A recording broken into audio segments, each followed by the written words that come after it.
Hello friends, மாலைபக்ஷ தலிகையில் தர்ப்பணம் பண்ணுற அன்றைக்கி நம்ம பாவக்காய் குழம்பு பண்ணுவோம்.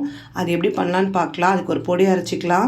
1 கப்பு உளுத்தம்பருப்புக்கு 2 டீஸ்பூன் மிளகு, காரத்துக்கு ஏற்ற மாதிரி ஒரு 5-6 கார மிளகா உங்களுக்கு ஏற்ற மாதிரி சேர்த்துக்கோங்க. அப்புறம் கருவேப்பிலை சேர்த்து நல்லா வறுத்துன்ட்டு ஆற வச்சு பொடி பண்ணி எடுத்துன்னு வரணும்.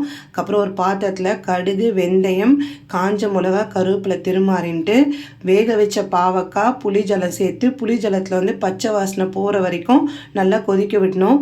நம்ம வறுத்தோம் இல்லையா, அந்த பொடி மிச்சம் இருந்தால் மற்ற நாள்லேயும் கருமதிலையும் சேர்த்துக்கலாம்.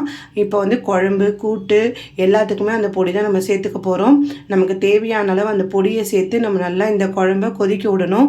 பார்க்கறதுக்கு உங்களுக்கு ஜலமாக இருக்க மாதிரி இருக்கும். நம்ம உளுத்தம்பருப்பு சேர்த்துருக்கிறதுனால நல்லா கொதித்து வரும்போது திக்காய் வந்துடும். பாவக்காவை தனியாக வேக வச்சு சேர்க்கும் போது அந்தளவுக்கு கசுப்புத்தன்மை இருக்காது, ரொம்ப நல்லா இருக்கும். நீங்களும் இந்த மாதிரி ட்ரை பண்ணி பாருங்கள் எவ்வளோ திக்காக கொதித்து வந்துடுது. அதுக்கப்புறமா நம்ம சீரா மிளகு சாத்து தான் ஃப்ரெண்ட்ஸ் பண்ண போகிறோம். அதுக்கும் நம்ம ஃப்ரெஷ்ஷாக பொடி அரைச்சிக்கணும். நம்ம மாலைபட்ச தர்ப்பணம் பண்ணுறச்சே எல்லாமே ஃப்ரெஷ்ஷாக அன்றைக்கி அரைச்சி தான் பண்ணணும். மஞ்சள் பொடியெலாம் சேர்த்துக்கக்கூடாது. பைத்தம்பருப்பு வச்சு தான் நம்ம எல்லாமே பண்ணணும்.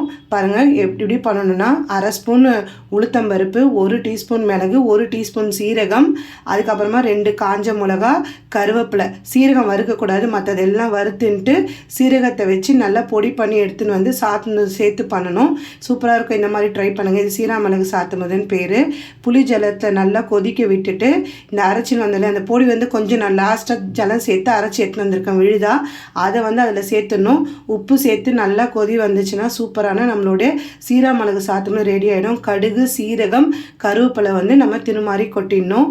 நான் இன்றைக்கி உங்களுக்கு பாவக்காய் குழம்பும் சீரா மிளகு சாத்துமது எப்படி பண்ணணும்னு நான் சொல்லியிருக்கேன். ஃபுல் வீடியோ நான் எடுக்கல. இன்றைக்கி நான் மாலைபட்ச தலிகையில் லஞ்சுக்கு சுட சுட சாதம், அதுக்கப்புறமா கொஞ்சமாக பைத்தம்பருப்பு, பிரண்டை தொகையல், சேப்பங்கிழங்கு கருமது. இந்த கருமது எல்லாத்தையும் தனியாக வேக வச்சுட்டு திருமாறி உப்பு நம்ம அரைச்ச பொடி சேர்த்து பண்ணால் சூப்பராக ரெடி ஆகிடும். அவரைக்காய் கருமது, வாழைக்காய் கருமது, புடலங்காய் கூட்டுக்கும் அந்த பொடி தான் யூஸ் பண்ணணும். அதுக்கப்புறம் பாவக்காய் குழம்பு, சீரா மிளகு சாத்துமது, அப்புறமா கொஞ்சமாக எள்ளு பொடி, அப்புறம் பைத்தம்பருப்பு போட்டு திருக்கணமது, பிரண்டை தொகையல். இதுதான் எங்களோட லஞ்சு. நீங்களும் இந்த மாதிரி ட்ரை பண்ணுங்கள் ஃப்ரெண்ட்ஸ். அதுக்கப்புறமா நைட் டின்னருக்கு பாசிப்பருப்பு தோசை தான் ரெடி பண்ணேன். நான் அளவு சொல்கிறேன். பாசிப்பருப்பு 2 கப்பு எடுத்துகிட்டு இருக்கேன் நான். நீங்கள் 1 கப்புக்கு நீங்கள் 1 புடி உளுத்தம்பருப்பு கணக்கு.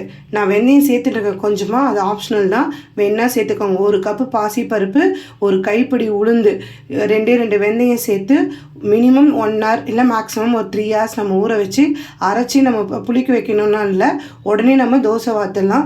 ரொம்ப சூப்பராக இருக்கும். இன்றைக்கி எங்களோட டின்னர் பாசிப்பருப்பு தோசையும் தொட்டுக்கிறதுக்கு இட்லி மிளகா பொடியும் தான். பிடிச்சிருந்தா லைக் பண்ணுங்கள், ஷேர் பண்ணுங்கள். நம்ம சேனலுக்கு சப்ஸ்கிரைப் பண்ணி சப்போர்ட் பண்ணுங்கள் ஃப்ரெண்ட்ஸ். இந்த மெனு பிடிச்சிருந்தா உங்கள் ஃப்ரெண்ட்ஸ் கூட ஷேர் பண்ணுங்கள். டெய்லி நான் மாலைபட்ச தலிகை அப்லோட் பண்ணியிருக்கேன்.